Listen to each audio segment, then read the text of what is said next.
Months ago, I was like this, getting ignored by everyone and not finding clients. Then I started cold pitching. Now I have more clients than I can handle. So I'm sharing the 80% of cold pitch basics that I know so you can see the same results literally after watching this video. 20% goes to setup. If you have a phone with a decent camera, you'll instantly have an advantage over those guys who only send samples and don't want to show themselves on camera. Essentially, I'm going to be giving you sauce on both if you want to appear on camera and if you don't want to appear on camera. First things first, you have to have a mainstream social media like Instagram, like Twitter, like those mainstream stuff. Second, you have to also know what services you're going to provide. You have to have in mind if you're going to do like copywriting, if you're going to do like SMMA, if you're going to do like graphic design. You have to have that in mind. You have to know what you're going to be offering. If you're going to be offering logo designs,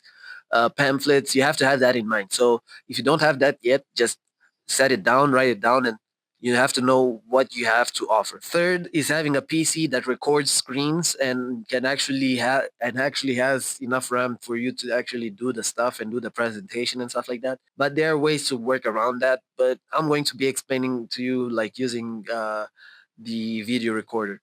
You could also use Loom. That's an option, but yeah, have a decent PC too. Four, have a decent video editing tool like even CapCut, Canva, those work if it's minimal stuff. But if you want to go deep down with it and have access to even the audio and certain tweaks for the audio and quality and stuff like that, you could always go with like DaVinci Resolve or like Premiere Pro. Those are very good options as well. And last, have a decent camera or a decent phone just to like make videos of yourself. More important is the audio because you could go away with having like low quality videos of your face and stuff like that. But if the audio is bad, I guarantee you that people won't want to watch. But that's optional if you don't want to appear on camera. 30% goes to finding clients and contacting them. It's more of like a 10-20 split because contacting the clients is harder than finding them. The finding part is crucial and it will be the thing that makes you actually land those clients, you know? You have to try to implement a passive approach. While I mean passive, I actually mirror myself in this example, but I'll focus on what's the mindset behind actually finding those clients to improve your results. What I do is I DM around 3 to 4 clients every now and then. And now that I remember, I don't think I've done a cold pitch in quite a while. So yeah, that's it. I nowadays I just send some samples, and when I feel like I have to do a cold pitch, I actually go in and set up the camera and do the cold pitch itself. I currently am getting clients inbound as well because I've been in the business for so long, you know, that some people actually spread the word and talk about trademark engineer. And I once in a while get a response or two. And some people that actually watch my videos as well, they contact me and ask me to do stuff for them. So yeah, if you want something done too, just let me know. My DMs are open. Just let me know and we'll go off from there. But needless to say, having inbound clients leads me more time to actually manage other stuff. So I could be making my YouTube videos. I could be making pages for other people and still be able to manage the amount of clients I have at the moment. And I'm not in a phase where I usually try to impress them. I just send them my portfolio and some of the videos I made or samples that I made for them.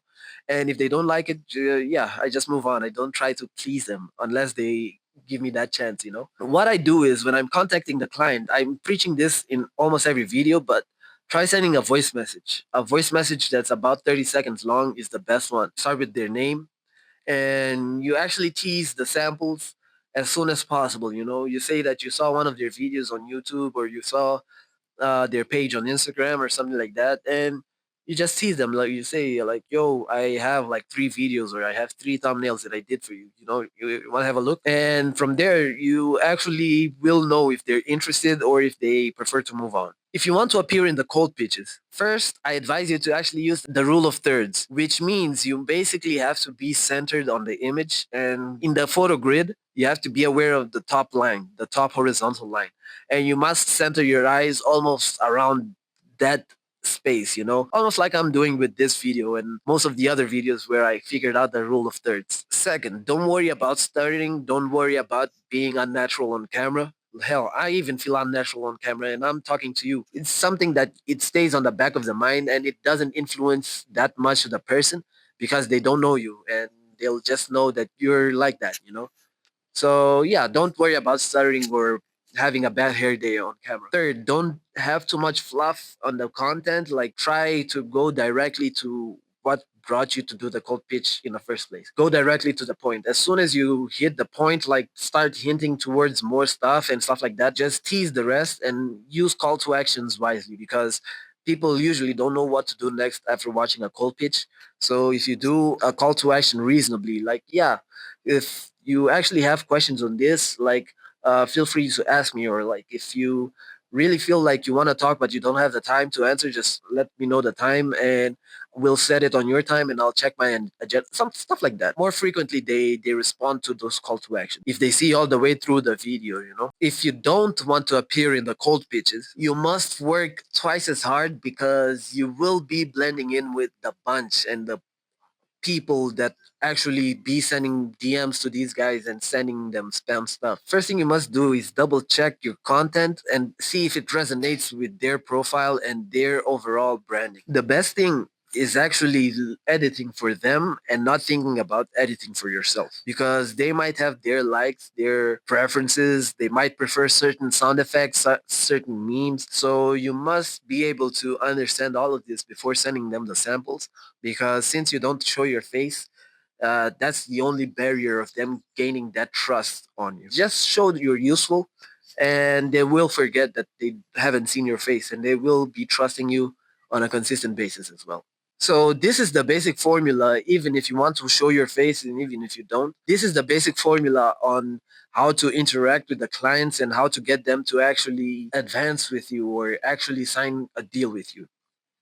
First is the greeting phase. The greeting shouldn't be long. It should be ideally about 30 seconds and it shouldn't be full of fluff. Just greet them using their first name, then jump on to the second, which is teasing the benefits. When you tease the benefits, they actually stay on to hear the rest of the audio. And this is just for the cold pitch, which is showcase the work. When you showcase the work, just wrap it up and then you jump onto the fourth, which is call to action. You end it with a call to action, and it's very important. And it's a nice telltale way of seeing if the person actually got to that part of the video because my call to actions are usually questions, and I actually make questions in such a way that if I ask the question again, they'll be like, "Oh yeah, I saw that you asked me this, so I didn't have the time to respond." So yeah, this. So then I'll know that yeah, he watched the whole video. You know, the other 20% is for following up. When following up, I do it like this. I usually just send over another audio, a 30-second or 1 minute audio, just asking if they're up to seeing some other things that I did for them, you know, taking the feedback they left on the other videos and trying to improve on the other ones I sent.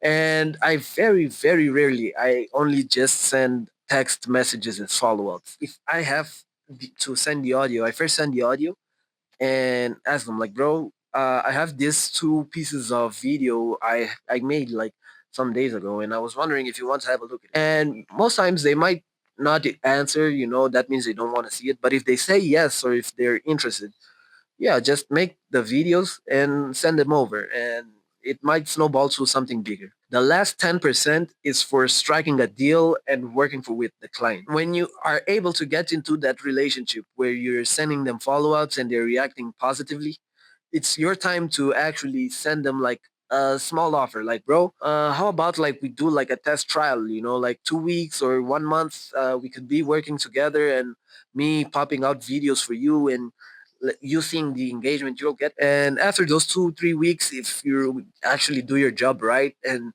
this at this point you can't fake it, man, you must be giving them value. If they like you, they will advance with you, and I guarantee you that most things will fall in place and you will be receiving those $1,000 that you dream of receiving. If you're looking for inspiration, check the folder on my Google Drive. It's in my Discord, so you can join that too. And I'll see you there.